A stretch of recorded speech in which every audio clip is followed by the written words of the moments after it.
Hi everybody, I hope you're all having a great day. Today was absolutely gorgeous outside. I hope it was where you were too and that you were able to enjoy your weekend.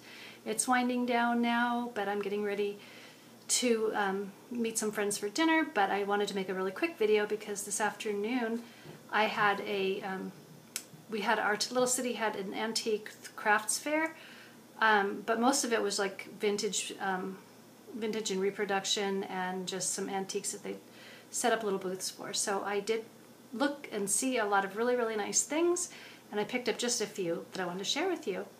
And the first stop I made was at a little jewelry booth, and I found this little bracelet.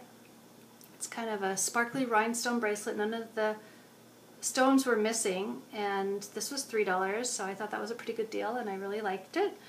And I can't remember if I showed this to you before. I've had these for a little while, these little elephant earrings, but I just thought I'd include them now if I didn't. But these were also picked up at a thrift shop, and I think I did pay $4 or $5 for them, so that was a little more than I would normally spend. But getting back to the booth of today, the lady swore to me that this was from the 1960s, and I do see pieces like that very similar to this nowadays with the flowers, the colored metal and all that.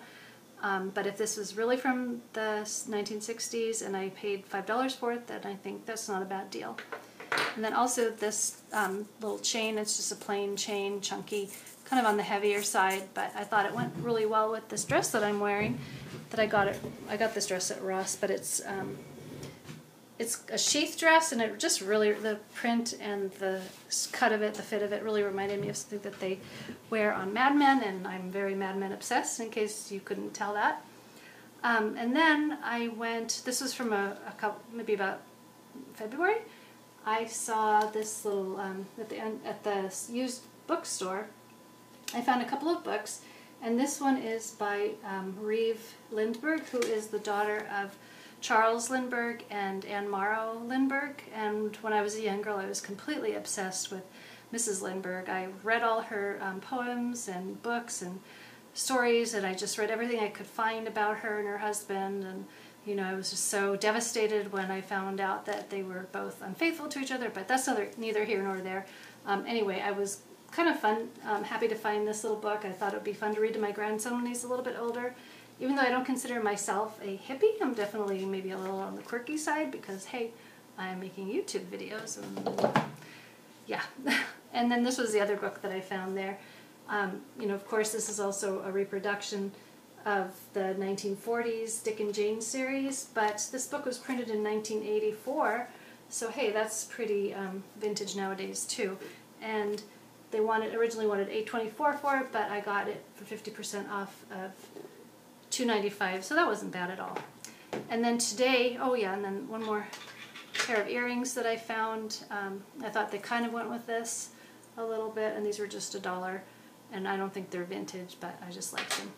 But then just down the street from the antique fair, I saw this little thrift store. Well, I've been in it before, and I wasn't really thinking I was going to find anything, but the first thing I saw as soon as I walked in was this little bell, and she just looked Scandinavian to me. She's really cute. No markings on her. Don't know if she's worth anything, but she was only $1. So I picked her up. And this little guy, so cute, look at that fish. I got him just because I just could not let him go. And he was originally marked at $5, but the guy let me have both of these things for $5 because I guess it was the end of the day and he was closing up, and I just had a $5 bill, so I said I could take it, and he didn't even charge me tax, so that was really, really good. Actually, no, I take that back. He did charge me tax. I had a $5 bill and some change, so I did pay the sales tax for that. But anyway, this, if you can read it, it does say Made in England, and there's no chips or scratches or anything. The face looks really adorable. I don't know if this was a souvenir or what, but I just liked it, so if anybody knows anything about this little guy and you could let me know, I would be happy to know, because I always like to find out the history of the pieces that I have. So thank you for watching. I hope you're all having a wonderful day, and I will talk to you later. Bye.